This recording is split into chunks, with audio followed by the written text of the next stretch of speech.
Hello everyone, my name is Abdullah Shakir. Today I and my three other group members, Mehraj, Jarel and Akshay, will present our temperature record program with you.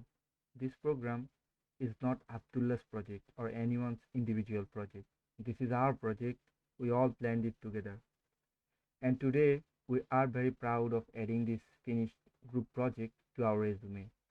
For this project, our goal was to develop a C++ program that will help our users to keep track of their daily temperatures.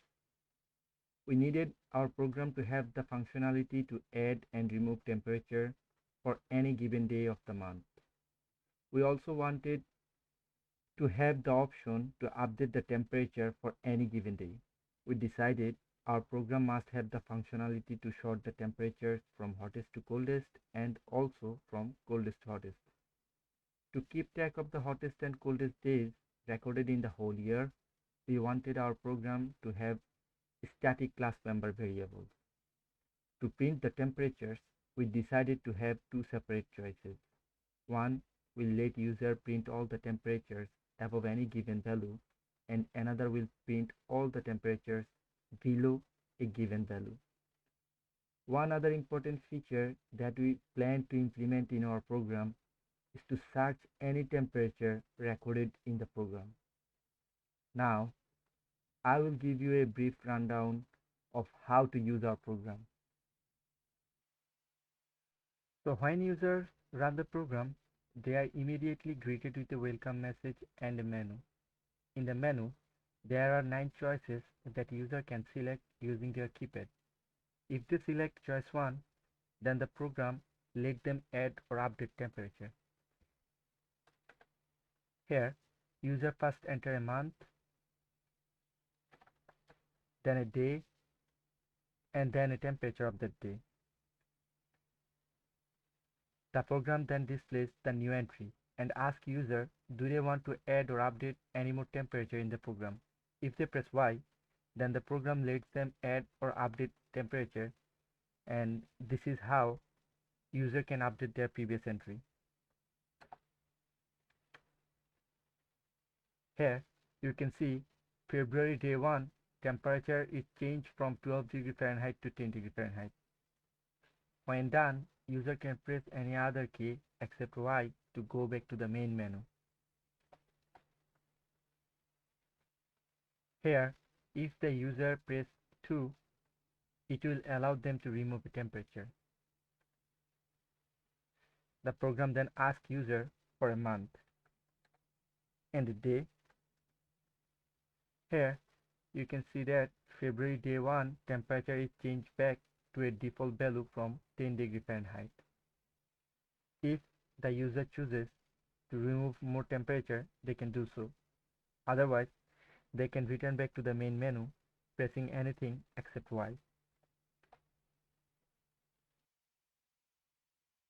Now, if users choose option 3 from the menu, the program will then print the hottest and the coldest day in the whole year. Here, the hottest day recorded in the whole year is 40 degree and the coldest day recorded in the whole year is -5 degree Fahrenheit. Now, if users choose option 4 from the menu, the program will print the all temperature above a given value. First, user need to enter a month. Then, they must provide a value above which all the temperature will be printed.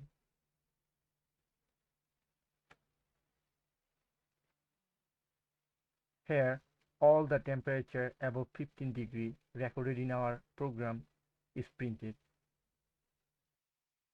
Now, if user chooses option 5 from the menu, it will print all the temperature below a given value.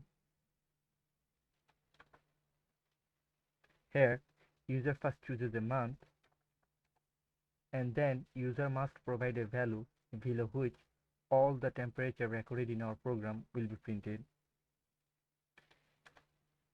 Here, all the temperature recorded in our program below 10 is -5 degree Fahrenheit and 2 degree Fahrenheit. Now if users choose option 6 and 7 from the menu, It will print all recorded temperature in sorted order. My group member Jarrell will discuss more about this later. Our user can select option 8 from the menu to search any temperature in a month. Here, user must first select a month. If I search 40, here it says 40°F is recorded for February 9th. And last choice, choice 9, gives option to our users to exit from the program. So, to exit, our user can just press 9. And now, our program has ended. Now here, if you look at our source code, you will see that we included C++ vector and string class, and also included time.header file that will enable us to add a brief pause in code executions. To keep track of the temperature, we implemented the temperature class. Here, we included our temperature.header in the main CPP file. Here, we have all the global variables, mostly string, vectors, and character types.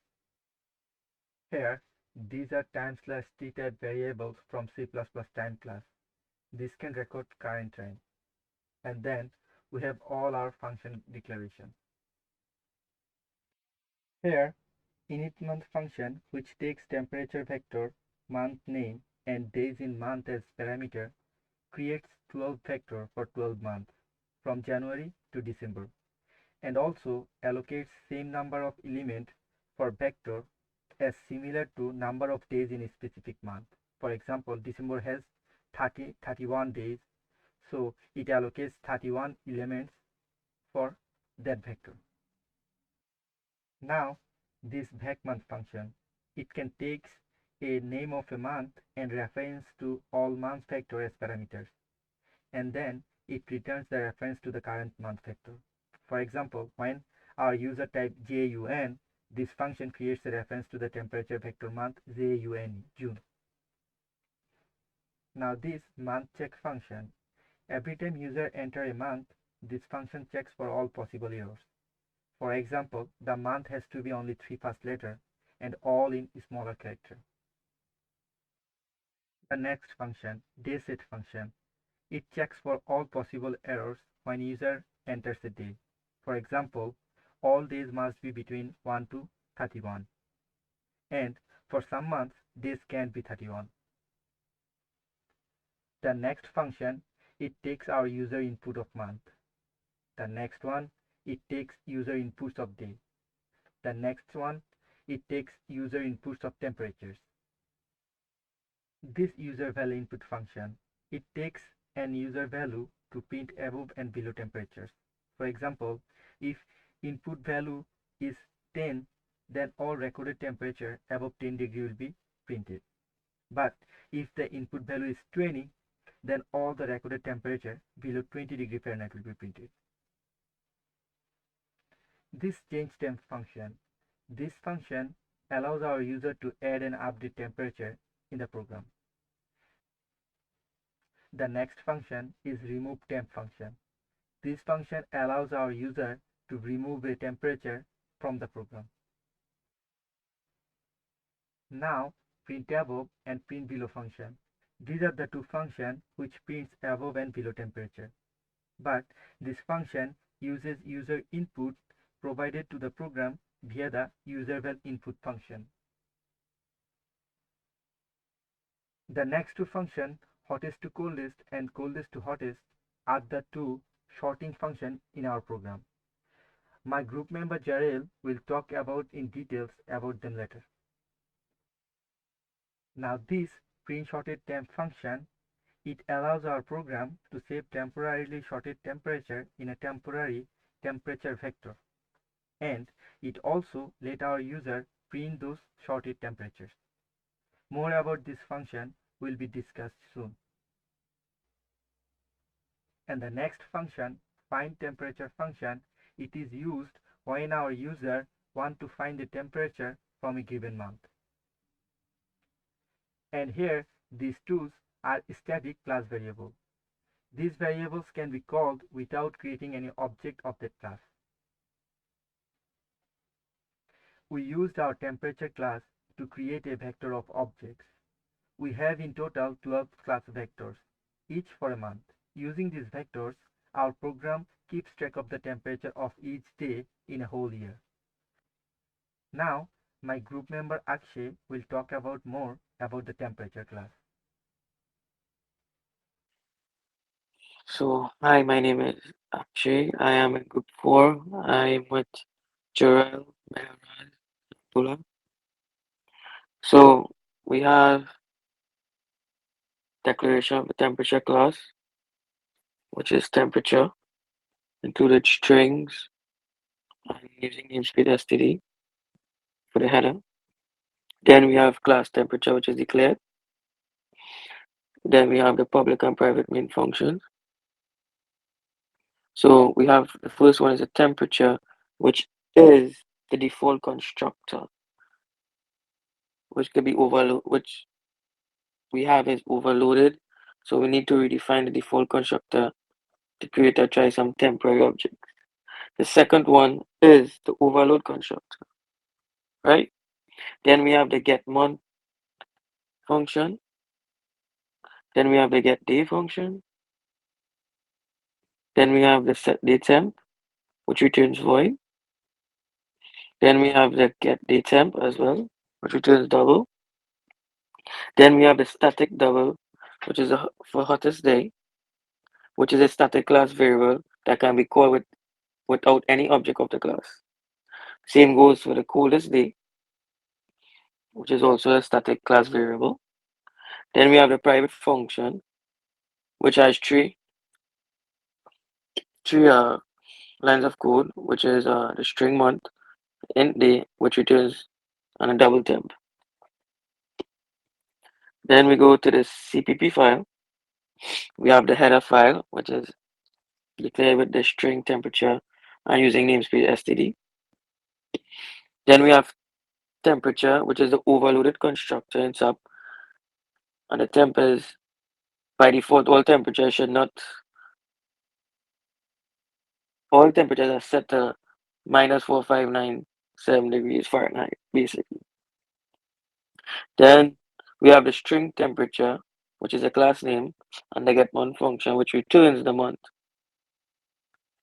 Then we have the get day function, which returns the day.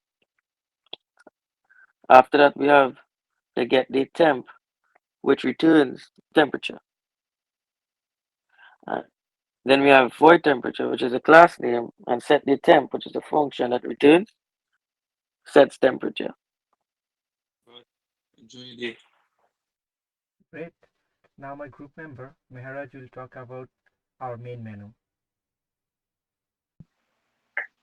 Hi, my name is Mehraj Hussain, and I'm working with Abdullah, Jaral, and Akshay in Group 4. My part was to do while loop. So I'll show you the file of the code. Uh, this is the do while loop using our for our menu. This is the to select the choice for the menus. We put the codes to add, update, and all the choices from 1 to 9. Now for here we have the if else statement where once you press the button, the select one is equal to one. So, it's gonna ask you to update, and then user month. It's gonna ask you to put user month as which is right here. The vector three letters of the months January, February, and up until December that run for the root. All right. Once you choose the second choice from the do while statement, it's gonna say to remove a temperature. The program's gonna run through the if else statement and it's gonna try to match the selection. So if it's true, then it's gonna print out please remove a temperature. Then it's gonna ask for your user month, the month, and then the day, and then the temperature. Then it's gonna remove the temperature by itself, and then it's gonna ask you if you wanna remove more. If yes, then it's gonna ask you to input the month, the day, and the temperature. And if you wanna quit, then it's gonna go back to the do while loop and ask the user to choose choices, or if the user choose the choice three, the program's gonna run through the if else statement again to see the choice three, and then it will print get the hottest and coldest temperature, and it will uh, try to compare the temperature for either whether it's cold or hot, and then when if you wanna, it's gonna ask you to exit, and it will go back to do while loop to ask you to ask the user to choose uh, the choices. So if the user choose choice four, the program will run through the if else statement, and if the selection is true, it will print temperatures above given value. You have to put the user will be asked to input the month, the day, and the value, the temperature. Any temperature above that value will be print out, and it's gonna tell you to once you're done, it's gonna tell you to exit. If once you exit, the program will go back to do while loop to tell you to choose another choice. So once the user choose the choice five, the program will run through if else statement again, and here it's gonna come back to the choice five. It's gonna print temperatures below given value, and then it's gonna ask for the user month, the user value input of the temperature, whatever temperature below the value input, whatever the value the user input. Any temperature below that value would be printed out for this program, and it's gonna ask you once it's done, it's gonna ask you to exit. Once you exit, it's gonna go back to do while loop, and then ask you to choose from these choices. Once the user choose the choice six, the program's gonna run through a if else statement again, and it's gonna compare choice six. It's gonna print out sort temperatures from hottest to coldest, and it's gonna ask for the month, the temperature, and it's gonna compare the temperature that the user has input from whether it's hottest to coldest, and then once you're done, it's gonna go back to the do while loop and ask you to choose another choice. So once the user chooses choice seven, it's gonna ask to sort the temperature from coldest to hottest. The program is gonna run through if else statement, and the choice seven is gonna print out sort temperatures from coldest to hottest. The program's gonna ask the user to put the month and the temperature. Gonna compare those temperatures, whether it's cold to hot. And then once you're done, the program's gonna ask you to exit. Once you exit, it's gonna go back to do while loop, and it's going to ask you to choose a choice. Once the user choose choice 8, which is to search for a temperature in a month, the program will run through the if else statement, and once it matches the choice 8, it's going to print out find a temperature in a month. The program will ask the user to input the month, the temperature, and then it's going to print out the temperature in a month. And then once you're done, you're gonna it's gonna ask you to quit. Once you quit, it's gonna go back to do while loop. The last one is it's gonna ask you to uh, choose from the choices from the menu. Whether the last one, choice 9, is to end the program. Enter press Q or Q. So in this, the program will run through if else statement and go match the choice 9, which is to select Q to exit the program. Thank you. Nice. Now my group member Jael will talk about our sorting functions. All right. So the hottest to coldest function uses selection sort to sort all the temperatures from hottest to coldest. Now, here, around here, it checks if the value in index j is greater than the value in index I. And here, it swaps it all, it sorts it all out. It swaps the largest value with the value in index I. Around here, the sorted vec will have all the sorted temperatures from hottest to coldest in it. Now, in this function, coldest to hottest, it's pretty much the same thing as hottest to coldest, except it's the other way around. Use a selection sort to sort from coldest to hottest.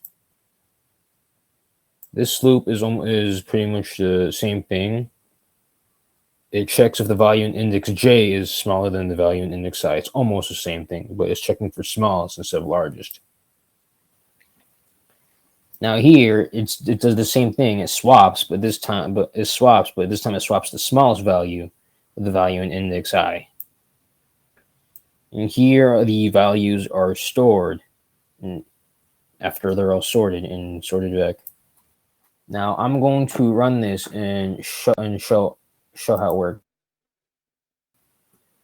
Okay, I'm going to add some temperatures so it can actually have something to sort.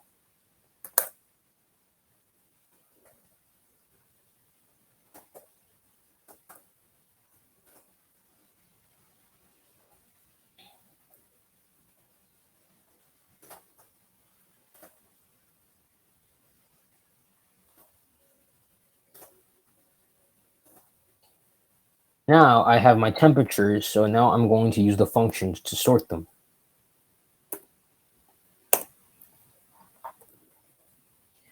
Now here are the numbers I punched in. They are now all sorted from hottest to coldest. Now, if I run the other function, coldest to hottest, it does the same thing, but this time it's from the coldest temperature to the hottest temperature.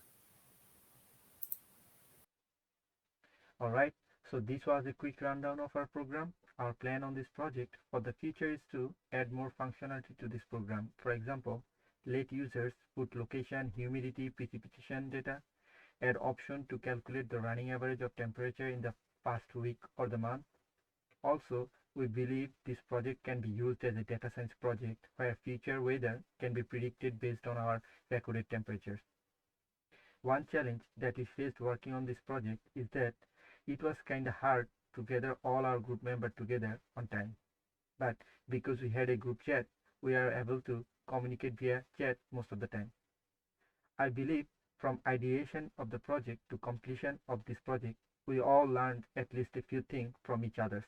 For example, how to plan a new project, how to arrange ideas, how to collaborate via Google Doc professionally, and so on. And this also completes our today's presentation. We hope you all liked our project and enjoyed the presentation. Stay safe and keep us in your prayer. Thank you so much.